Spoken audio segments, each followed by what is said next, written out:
ഒരു കാര്യം പറയട്ടെ, സത്യം പറഞ്ഞ ഏഷ്യാനെറ്റിന്റെ ഇന്നത്തെ പ്രൊമോ കണ്ട് ചിരി അടക്കാൻ പറ്റുന്നില്ല. നമ്മുടെ ഗബ്രി ചേട്ടന്റെയും ജാസ്മിൻ മോളുടെയും അഭിനയം, അത് അഭിനയമാണോ ഇനി ഉള്ളിൽ നിന്ന് വരുന്ന വികാരമാണോ എന്താണെന്ന് പിടികിട്ടുന്നില്ല.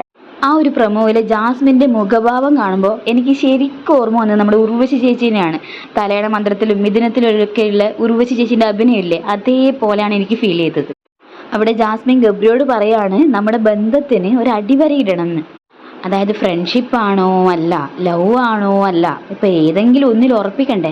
അപ്പോൾ ലവ് ആണോ, എനിക്ക് ഗബ്രിയെ ഇഷ്ടമാണ്, ഗബ്രിക്ക് തിരിച്ച് എന്നെയോ എന്നുള്ള ക്വസ്റ്റ്യൻ ആണ് അവിടെ ചോദിക്കുന്നത് ജാസ്മിൻ. അപ്പോഴാണ് നമ്മുടെ ഗബ്രിയുടെ മ്യാരക ഡയലോഗ്, എനിക്ക് നിന്നെ ഇഷ്ടമാണ് പക്ഷേ കല്യാണം കഴിക്കാൻ പറ്റില്ല എന്ന്. അതോടെ ജാസ്മിൻ തീർന്നു. ജാസ്മിന് വേണ്ടത് കിട്ടി എന്നാണ് ജാസ്മിൻ പറയുന്നത്.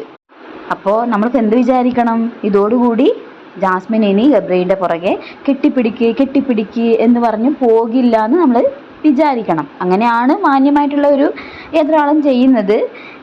ഇനി ഇത് ഗെയിം പ്ലാൻ ആണോ, എന്താണ് ഇവരുടെ ഇതെന്ന് നമുക്ക് കണ്ടറിയാം.